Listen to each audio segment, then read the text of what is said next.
Corpos perfeitos, peles sem marcas, cinturas finas e rotinas de exercícios que parecem não ter fim. Todos os dias, milhões de pessoas são expostas a imagens que representam um modelo específico de beleza, como se ele fosse natural e alcançável. E o mais curioso é que depois de tanto ver esse tipo de conteúdo, a gente começa a acreditar que esse padrão é normal, como se todo mundo tivesse que se parecer com ele. Bem-vindas aos Termos e Condições. Aqui nós falamos sobre como os conteúdos que consumimos diariamente em redes sociais afetam quem estamos nos tornando. Eu sou a Bianca. E eu sou a Ana Bilobran, duas amigas e estudantes de jornalismo que sentiram a necessidade de sair do automático e repensar nosso uso das redes sociais. E hoje vamos conversar sobre a pressão estética nas redes sociais.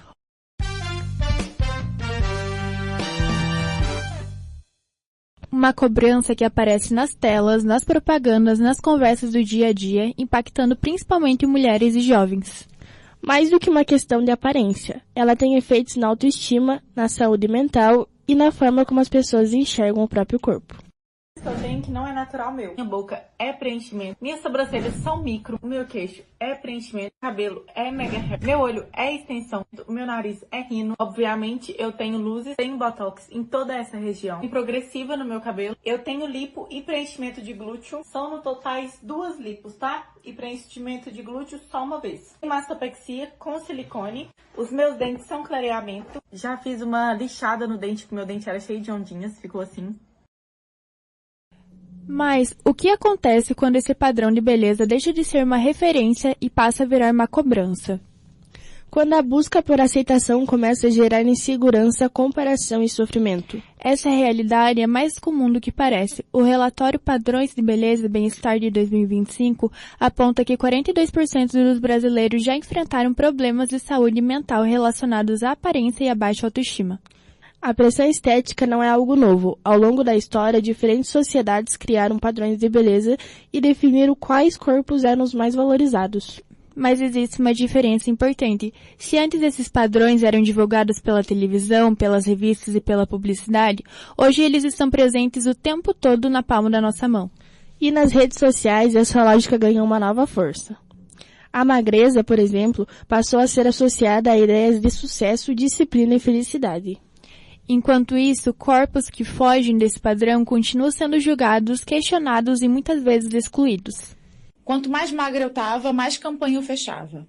Quanto mais magra eu tava, mais amada, supostamente, eu era. Não vou comer isso aqui porque eu vou estar no controle. Se eu comer isso aqui, eu vou perder o controle, porque isso aqui vai me engordar. Era o que eu tinha, às vezes, de comer um brócolis. Eu só comia proteína, por exemplo. Eu só comia proteína. Só proteína. Não comia nenhum carboidrato, nem os não refinados, porque eu tinha medo de que qualquer coisa fosse me engordar. Qualquer. E aí eu tive também, junto disso, é muito comum, né? Eu tive uma bulimia, anorexia alcoólica. Então eu também, para tapar aquele buraco que a anorexia estava, que não era anorexia, né? Ela só estava evidenciando um buraco, ela é só um sintoma, ela é só um sintoma. Eu bebia. E essa pressão tem impactos muito reais. Uma pesquisa divulgada pela Opinion Box mostra que 45% dos brasileiros já deixaram de ir à praia ou à piscina por vergonha do próprio corpo. E 44% já evitaram atividades sociais pelo mesmo motivo. E eu acho que quase todo mundo conhece alguém que já passou por uma situação assim, né? Para entender como essa pressão aparece no dia a dia e como ela afeta as relações das pessoas com o próprio corpo, nós conversamos com a psicóloga Maria Gabriela. Hoje o impacto é um pouquinho maior nas crianças e nos adolescentes, porque hoje essas plataformas elas têm vídeos. E aí isso realmente atrapalha, porque são vídeos mais longos, onde as pessoas se expõem mais. Então você expõe mais a sua vida. Então não é só o prato de comida, é você comendo. Não é só o exercício da academia, né? Bem como a gente tem um boom de influenciadores que não são profissionais em área nenhuma. Eles apenas são pessoas sem uma formação específica em alguma área, falando sobre coisas específicas diárias. Então a gente tem muitos influenciadores que falam sobre alimentação, sobre exercício físico, sobre saúde mental, e eles não são formados em nenhuma área da saúde. E isso impacta, porque no minuto que aquela pessoa vai falar algo que a gente quer ouvir, é muito melhor do que eu ir num profissional ou seguir um profissional que vai falar algo que eu não quero ouvir. Porque normalmente a gente busca uma solução rápida. A gente fala sobre esses influenciadores, essas pessoas que têm muitos, mas muitos procedimentos estéticos e afirmam que foi o shake, que foi o suplemento, que melhorou isso, né? Bem como esse boom de suplementos que às vezes não servem para nada. Uma das questões que mais chama a atenção dos pesquisadores é o papel dos algoritmos. Um estudo realizado por Griffiths e colaboradores apontam que o TikTok pode ampliar essa exposição de usuários vulneráveis a conteúdos relacionados a dietas restritivas e ideais de magreza. E muitas vezes isso acontece sem que a gente perceba. Basta interagir com alguns vídeos para que o algoritmo passe a entregar mais e mais conteúdos parecidos. E outro fator importante é o uso constante de filtros e edições. Segundo estudos científicos, esse processo contribui para a criação do chamado corpo virtual, uma versão editada de nós mesmos que pode aumentar a insatisfação com a aparência real. E mesmo quando os padrões parecem mais diversos, as exigências continuam altas. Tendências como o padrão Slim Chic mostram como o corpo feminino continua sendo alvo de expectativas muitas vezes impossíveis de alcançar. Como a gente tem comentado nos últimos episódios, a comparação se tornou uma das principais características da experiência digital. Corpos considerados perfeitos, rotinas de exercícios intensas e promessas de transformação rápidas aparecem diariamente nas nossas telas. Mas será que essa pressão é percebida pelas pessoas no dia a dia? Quem responde isso é a Emanuele Ribas, que aceitou compartilhar a sua experiência com a pressão estética e como ela impactou a relação com o próprio corpo.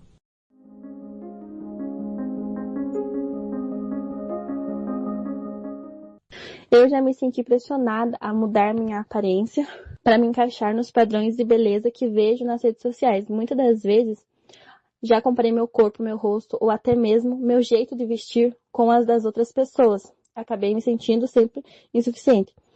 As redes sociais mostram imagens que parecem perfeitas e isso pode fazer com que a gente esqueça que muitas delas são editadas, que mostram apenas os momentos bons da vida de alguém.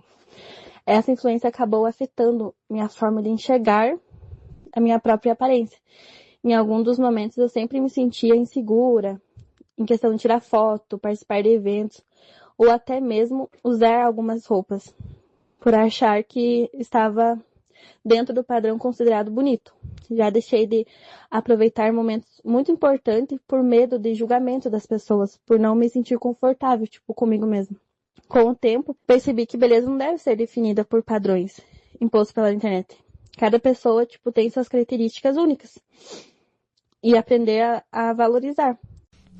E os impactos dessa cobrança vão muito além da insatisfação com uma foto ou da comparação com um influencer. Quando a busca pelo corpo ideal passa a interferir no cotidiano, as consequências podem ser profundas. Os transtornos alimentares estão entre as principais consequências da insatisfação corporal e da pressão estética. No último ano, a gente também acompanhou a febre das canetas emagrecedoras. Em nome do corpo ideal, muitas pessoas passaram a colocar a própria saúde em segundo plano. E essa busca também aparece no crescimento dos procedimentos estéticos. Dados do ISAPS mostram que o Brasil é o líder mundial em cirurgias plásticas, com cerca de 2,4 milhões de procedimentos realizados em 2024. E o que chama a atenção é que cada vez mais jovens estão buscando esse tipo de intervenção. Segundo a Opinion Box, 33% dos brasileiros que já realizaram procedimentos estéticos fizeram isso antes dos 24 anos. Mas diante desse cenário, fica a pergunta: como é possível construir uma relação mais saudável com o próprio corpo? Para falar sobre caminhos para lidar com essa pressão e fortalecer a autoestima, a gente volta a ouvir a psicóloga. Consumir influenciadores reais, ou aquele influenciador que fala, eu tô aqui com esse corpo padrão, mas eu fiz procedimentos estéticos e agora eu estou fazendo exercício e dieta para manter.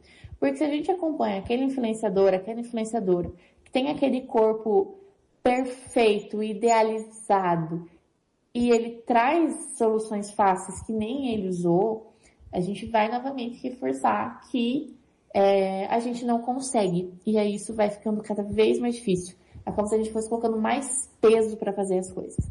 Então, seguir pessoas que falem de uma forma consciente e saudável sobre corpo, alimentação, saúde mental, isso nas redes sociais. Entender e conhecer nosso corpo, trabalhar com expectativas reais, não idealizadas.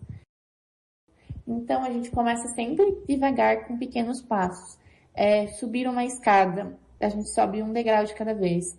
Quando a gente fala de desconstruir a nossa relação com o nosso corpo, o nosso olhar para a estética, o nosso olhar à moda, o nosso olhar ao mundo, ele nunca vai ser algo radical, vai ser algo que a gente vai ter que subir degraus. E, eventualmente, a gente vai descer alguns, porque a gente é ser humano, certo? Então, pensar nesse sentido vai ajudar.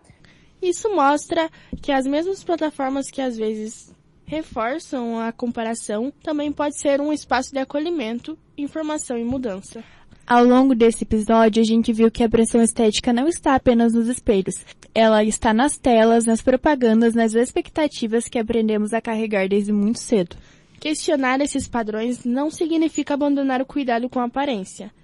Significa entender que nenhum corpo deveria ser definido pela aprovação dos outros. E talvez o primeiro passo seja justamente perceber como as nossas cobranças aparecem no nosso dia a dia. Para que a gente possa construir uma relação mais saudável com o próprio corpo e com as redes sociais, e principalmente com nós mesmos. Este foi o terceiro episódio do Termos e Condições, um podcast que discute como as redes sociais influenciam a forma como vivemos, nos informamos e nos relacionamos com o mundo e com nós mesmas. Obrigado pela companhia e até a próxima edição.